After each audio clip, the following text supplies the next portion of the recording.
Welcome to the original Governor's Mansion. We're in Helena, Montana on Ewing Street, a very popular street for early growth when gold was discovered at the end of the Civil War. The original Governor's Mansion was built in 1888, a year before we achieved statehood, by Mr. William Chessman, a member of our legislature. 3 owners later, the state of Montana purchased the home to house our executives close to the Capitol building. This beautiful mansion in the early mansion district was created by the dream of Mr. William Chessman, who had come here pretty penniless to discover the gold down the street just 2 blocks from our house. He had the house constructed with Queen Anne architect with pressed brick from the state of Ohio, along with some beautiful terracotta tiles that can be seen on the 2nd and 3rd floor. He wanted the house to be very contemporary to reflect what he had done in Helena. He had a lot of different enterprises, but one of them that we still think of him for is building a reservoir of water outside the city and thus becoming the first president of our water company. We still get some of our water from Chessmen Reservoir. Maybe that's why he felt he needed to put a bathroom in the house, which in 1888 was a rare thing here in Helena, and this house had only the 3rd bathroom in Helena. Mr. Chessman's son remembers that during the legislature, people knocking on the door asking his mother if they could come in and see the bathroom. They had never seen one before. Mr. Chessman had a little upset in 1893 with the silver panic. It stranded the family at the New World's Fair in Chicago, Illinois. But he was so popular in Helena that many people got together a donation and got the family home. But he did flounder for a bit and finally recovered by selling the house to the bank and moving across the street in his luxury townhomes that he was under construction when the silver panic struck.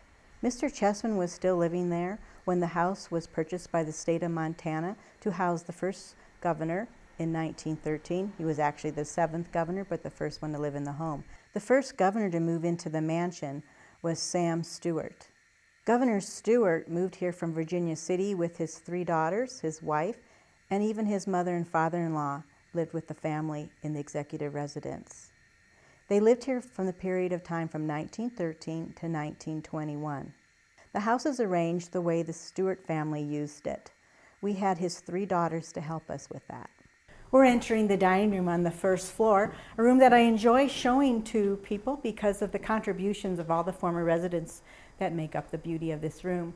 For instance, in 1888, the Chessman family chose to have this room trimmed out into the dark stained oak and having the beautiful built-in china cabinets built for their collections.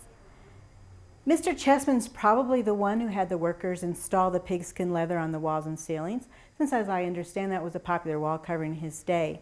When the table's extended, it can seat up to 20 people. The photographs I've seen of a dinner party here, the table was put at an angle. And some of the special guests were President Truman and his daughter, Mr. and Mrs. Cooper, and then later on their son Gary in 1941 when he was a guest with the Bonner family. There are 20 rooms on 3 floors in the home with a front and back staircase to the 2nd floor.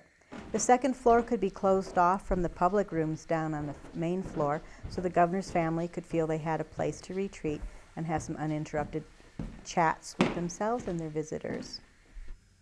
Upstairs, this formerly was the master bedroom of the house when Mr. and Mrs. Chessman lived here. And you see a beautiful choice of materials, the marble fireplace for Mrs. Chessman's fireplace in her bedroom. But by the time the Stewarts moved in, they needed a more private area to entertain the guests and to relax. So this room, being upstairs, was away from the prying eyes of the public. This room served as a beautiful sitting room, and it's led a charmed life in that no one has ever damaged the linen on the walls. And we also have recovered the sterling silver light fixtures. Even the piece above the fireplace was here when Governor Stewart's family moved in.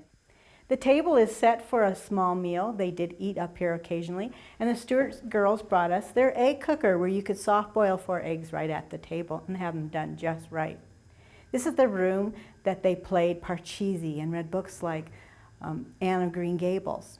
The Stewart girls remember Grandma Baker playing on a new Victrola their father brought home from a trip. Schubert's Serenade, that was a signal for bedtime. When the music wafted through the house, that's all they needed to put their toys away and come down to bed. Now here is the Stewart girls' favorite room in the whole house, the playroom. Formerly this was Mr. Chessman's pool room, a small ballroom up on the 3rd floor. Although in 1888 it was popular to have a rec room for the adults up on the third story, by the time the governors were here, that was passé, and the children were very happy with that. Most of the governor's children would clamor to have this appointed as their bedrooms. One of the governors, though, only had one daughter, so he didn't think he needed to use the extra space up here on the third floor. I keep running into people who remember roller skating up here with the governor's daughter. When you live out in Montana, you didn't always have a lot of stores to shop at, so you had to be clever. And one ranch wife built that little piano for her children out of scraps from an old bunkhouse. She cleverly placed a xylophone inside so that when you hit the keys, it actually hits the xylophone, so it still plays. Governor Hugo Aronson was the last governor to live in the home before he moved over to the new mansion with his wife and daughter Rika. After the governor moved out, the old building that was starting to fall into disrepair was vacant most of the time until a brief period the state offered the building for state office workers. That was when the building probably sustained most of the damage as far as having silk wall coverings removed and the original electric lights that Mr. Larson had installed all disappeared.